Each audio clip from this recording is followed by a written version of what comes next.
ಈಗ ಎಲ್ಲೆಡೆ ಟ್ರೆಂಡಿಂಗ್ ಇರೋದು ಬಿಗ್ ಬಾಸ್. ಈ ಬಿಗ್ ಬಾಸ್ ಹುಟ್ಟಿದ್ದು ಯಾವ ದೇಶದಲ್ಲಿ? ಬಿಗ್ ಬಾಸ್ ಅಂತ ಹೆಸರು ಬಂದಿದ್ದು ಹೇಗೆ? ಮೊದಲು ಪ್ರಾರಂಭವಾಗಿದ್ದು ಯಾವ ಭಾಷೆಯಲ್ಲಿ? ಜಗತ್ತಿನಾದ್ಯಂತ ಒಟ್ಟು ಎಷ್ಟು ಸೀಸನ್ಗಳು ಆಗಿವೆ? ತಿಳಿಯೋಣ ಬನ್ನಿ ಈ ವಿಡಿಯೋದಲ್ಲಿ. ಅದಕ್ಕೂ ಮುಂಚೆ ನಮ್ಮ ಚಾನಲ್ಗೆ ನೀವು ಸಬ್ಸ್ಕ್ರೈಬ್ ಆಗಿಲ್ಲ ಅಂದ್ರೆ ಈ ಕೂಡಲೇ ಸಬ್ಸ್ಕ್ರೈಬ್ ಮಾಡಿ. ಬಿಗ್ ಬಾಸ್ ಕಾರ್ಯಕ್ರಮದ ಮೂಲ ರೂಪ ಬಿಗ್ ಬ್ರದರ್. ಈ ಬಿಗ್ ಬ್ರದರ್ ಶೋಗೆ 24 ವರ್ಷಗಳ ಇತಿಹಾಸ ಇದೆ. ಈ ರಿಯಾಲಿಟಿ ಶೋ ಶುರುವಾಗಿದ್ದು ನೆದರ್ಲ್ಯಾಂಡ್ ನಲ್ಲಿ.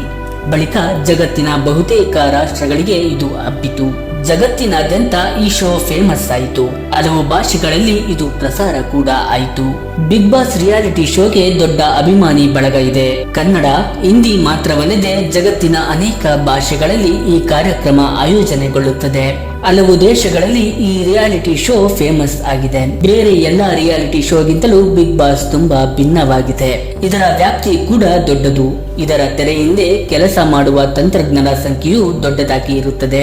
ವಿಶೇಷ ಏನೆಂದ್ರೆ ಈವರೆಗೆ ಜಗತ್ತಿನಾದ್ಯಂತ 508 ಬಿಗ್ ಬಾಸ್ ಶೋಗಳು ನಡೆದಿವೆ. ಬಹುತೇಕ ಕಡೆಗಳಲ್ಲಿ ಇದನ್ನು ಬಿಗ್ ಬ್ರದರ್ ಎಂದು ಕರೆಯಲಾಗುತ್ತದೆ. ಕನ್ನಡದಲ್ಲಿ 9 ಸೀಸನ್ಗಳು ಯಶಸ್ವಿಯಾಗಿ ಪೂರ್ಣಗೊಂಡಿವೆ. ಬಿಗ್ ಬಾಸ್ ಕನ್ನಡ ಸೀಸನ್ 10 ನಡೆಯುತ್ತಿದೆ. ಬಿಗ್ ಬ್ರದರ್ ಶೋ ನೆದರ್ಲ್ಯಾಂಡ್ ಮೂಲದ ಬನಿಜೆ ಕಂಪನಿಯ ಪ್ರಾಡಕ್ಟ್. ಭಾರತದಲ್ಲಿ ಎಂಡೋಮೋಲ್ ಶೈನ್ ಗ್ರೂಪ್ ಈ ರಿಯಾಲಿಟಿ ಶೋನ ಫ್ರಾಂಚೈಸಿ ಹೊಂದಿದೆ. ಬೇರೆ ಬೇರೆ ದೇಶಗಳಲ್ಲಿ 63 ಫ್ರಾಂಚೈಸಿನಲ್ಲಿ ಈ ಕಾರ್ಯಕ್ರಮ ನಡೆದಿದೆ.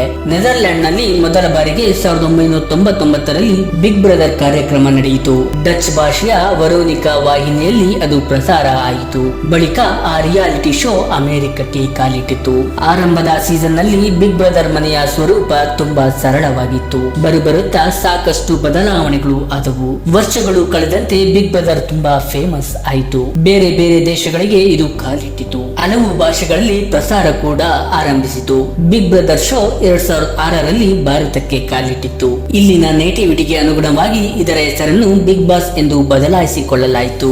ಇಂಡಿಯಾ ಮೊದಲ ಬಿಗ್ ಬಾಸ್ ಶೋ 2006-07ರಲ್ಲಿ ಪ್ರಸಾರ ಆಯಿತು. ಅಲ್ಲಿಂದ ಇಲ್ಲಿ ತನಕ 16 ಸೀಸನ್ಗಳು ಯಶಸ್ವಿಯಾಗಿ ಮುಗಿದಿವೆ. 17ನೇ ಸೀಸನ್ ಪ್ರಾರಂಭವಾಗಿದೆ. ಕನ್ನಡದಲ್ಲಿ 2013ರಲ್ಲಿ ಬಿಗ್ ಬಾಸ್ ಆರಂಭವಾಯಿತು. ಈವರೆಗೆ 9 ಸೀಸನ್ ಪೂರ್ಣಗೊಂಡಿದ್ದು ಅಕ್ಟೋಬರ್ 8ರಂದು 10ನೇ ಸೀಸನ್ ಅದ್ದೂರಿ ಚಾಲನೆ ಸಿಕ್ಕಿದೆ. ಫ್ರಾನ್ಸ್ ನಲ್ಲಿ ಲಾಕ್ ಸ್ಟೋರಿ ಮತ್ತು ಸೀಕ್ರೆಟ್ ಸ್ಟೋರಿ ಎಂಬ ಹೆಸರಿನಲ್ಲಿ ಬಿಗ್ ಬ್ರದರ್ ಶೋ ನಡೆಯುತ್ತದೆ. ಹಾಗೆಯೇ ಬೇರೆ ಬೇರೆ ಪ್ರದೇಶಗಳಲ್ಲಿ ಈ ಶೋಗೆ ಭಿನ್ನವಾದ ಹೆಸರುಗಳು ಇವೆ. ಬಿಗ್ ಬ್ರದರ್ ಹೆಸರು ಬಂದಿದ್ದು ಹೇಗೆ? ಇಂಗ್ಲಿಷ್ ನ ಖ್ಯಾತ ಲೇಖಕ ಜಾರ್ಜ್ ಆರ್ವೆಲ್ ಬರೆದ 1984ರ ಕಾದಂಬರಿಯಲ್ಲಿನ ಒಂದು ಪಾತ್ರದ ಹೆಸರು ಬಿಗ್ ಬ್ರದರ್. ಅದನ್ನೇ ಸ್ಫೂರ್ತಿಯಾಗಿ ಇಟ್ಟುಕೊಂಡು ಈ ರಿಯಾಲಿಟಿ ಶೋಗೆ ಬಿಗ್ ಬ್ರದರ್ ಎಂದು ನಾಮಕರಣ ಮಾಡಲಾಯಿತು. ಈ ಕಾದಂಬರಿ ಪ್ರಕಟ ಆಗಿದ್ದು 1949ರಲ್ಲಿ. ಎಲ್ಲರ ಮೇಲೆ ಕಣ್ಣು ಇಡುವುದು ಈ ಬಿಗ್ ಬ್ರದರ್ ಪಾತ್ರದ ಗುಣ. ಆ ಕಾರಣದಿಂದಲೇ ಈ ಹೆಸರು ಸೂಕ್ತವಾಗಿ ಹೊಂದಿಕೊಂಡಿತು. ಬಿಗ್ ಬಾಸ್ ಎಂದರೆ ವಿವಾದಗಳು ಇದ್ದೇ ಇರುತ್ತವೆ. ಆದರೆ ಎಲ್ಲದಕ್ಕೂ ಒಂದು ಮಿತಿ ಇರಬೇಕು. ಕೆಲವೊಮ್ಮೆ ಬಿಗ್ ಬಾಸ್ ಮನೆಯೊಳಗೆ ಅತ್ಯಾಚಾರ ನಡೆಯುವ ಹಂತಕ್ಕೂ ಪರಿಸ್ಥಿತಿ ಕೈಮೀರಿ ಹೋದ ಉದಾಹರಣೆ ಇದೆ. ದಕ್ಷಿಣ ಆಫ್ರಿಕಾದ ಬಿಗ್ ಬಾಸ್ ಶೋ ನಲ್ಲಿ ಈ ಘಟನೆ ನಡೆದಿತ್ತು. ಬಿಗ್ ಬಾಸ್ ಕಾರ್ಯಕ್ರಮದಲ್ಲಿ ವಿವಾದಗಳು ಇವೆ ಎಂಬುದು ನಿಜ. ಆದರೆ ಈ ಶೋ ನಲ್ಲಿ ಭಾಗವಹಿಸಿದ ಅನೇಕ ಸ್ಪರ್ಧಿಗಳಿಗೆ ಹೊಸ ಬದುಕು ಸಿಕ್ಕಿದೆ. ಜನಸಾಮಾನ್ಯರ ವಲಯದಿಂದ ಬಂದ ಸ್ಪರ್ಧಿಗಳು ಈ ಶೋ ನಲ್ಲಿ ಗಮನ ಸೆಳೆದು ಸೆಲೆಬ್ರಿಟಿ ಪಟ್ಟ ಪಡೆದ ಉದಾಹರಣೆಗಳು ಇವೆ. ಈ ಶೋ ನಲ್ಲಿ ಭಾಗವಹಿಸಿದವರಿಗೆ ಸಿನಿಮಾಗಳಲ್ಲಿ ಹೇಳ ಅವಕಾಶ ಸಿಕ್ಕಿದ್ದುಂಟು. ಇದು ಬಿಗ್ ಬಾಸ್ ನ ಕಥೆ. ಇದೇ ರೀತಿಯ ಹೆಚ್ಚಿನ ವಿಡಿಯೋಗಳಿಗಾಗಿ ನಮ್ಮ ಯೂಟ್ಯೂಬ್ ಚಾನಲ್ ಸಬ್ಸ್ಕ್ರೈಬ್ ಮಾಡಿ.